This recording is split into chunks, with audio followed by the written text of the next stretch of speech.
Hello, everybody. Welcome to Township 505. Welcome to the channel if you're new, or welcome back if you're a lovely subscriber. And today I'm going to be doing another installment of my top 100 albums list. And of course, before I get anything started, I got to give my usual shout outs that I've been giving for the past however many albums I've been doing this for. Shout outs to the viewers out there watching my videos, whether you're new or a subscriber. And of course, gotta take two. I gotta thank my friend group for watching my videos and all that, keeping up on my top 100 albums list, and of course, I gotta give shout outs to Jacob Martin and Ryan Camp for not only watching these but also listening to them as well. So thank you guys for that. Another thing, I gotta shout out Jason from Jason the Old Millennial and Scott from Sound Studios. They've been doing their top 100 albums list alongside me. So watch their videos as well. Watch that series, of course. It'd be nice, but without further ado, let's get this started. Album number 62, Bitter Tears, Ballads of the American Indian by Johnny Cash. So yeah, we have another Johnny Cash album on my list. So yeah, a lot of Johnny Cash and a lot of David Bowie, and there's gonna be a lot of Queen as well. So there's a lot of recurring artists on this top 100 albums list, and for this one, I should say. And yeah, I love this album, Bitter Tears. Such a good album from Johnny Cash. Uh, I did do a review on this on my channel already with Jacob Martin. If you want to know the story, because this is a concept album about the Native Americans and how they were unfairly treated. Watch that review, because to be frank, I don't feel like going through all that again. I mean, well, technically I didn't. It was Jacob who went over the story and all that. But if you want to hear the story of the album, watch our review on it. This is just the mini album review, and I don't feel like rehashing everything I said over there.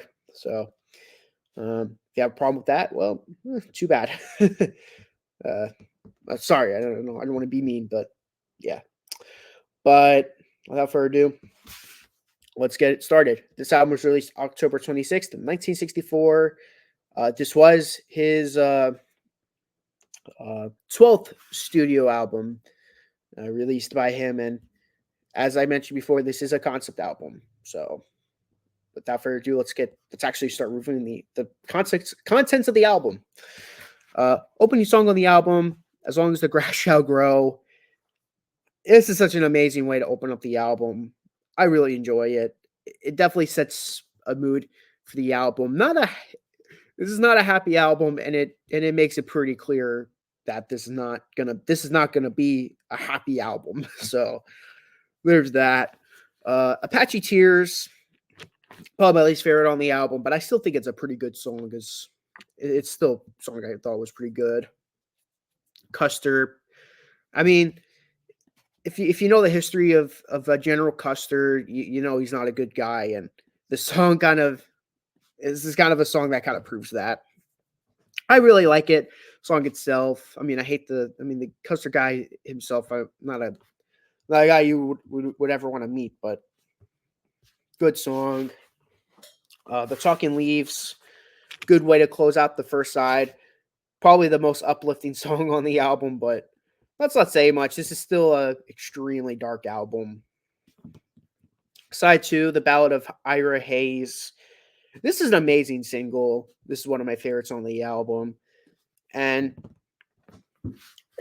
Jacob was telling me is that when this song was released as a single, well, he was trying to release this as a single, radio stations refused to play it because of its sort of infamous nature of, with the Native Americans, but then like Johnny Cash really pushed the single, like really pushed it, and it did pretty well chart wise, because of how much Johnny Cash was really pushing this song, and I gotta respect it for that.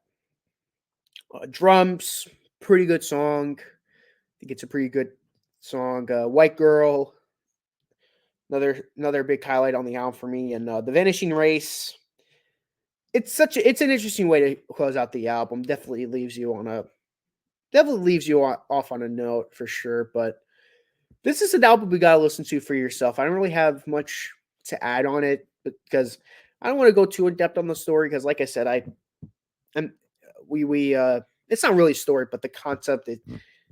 Again, watch our review on it, and me and Jacob will kind of go more in depth on it. But besides that, there's my review on it.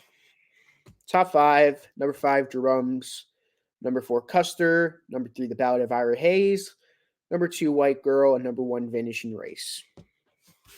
And of course, if you have any thoughts on the album, leave it down below. But besides that, thank you guys for watching, and I'll see you guys next time. So long.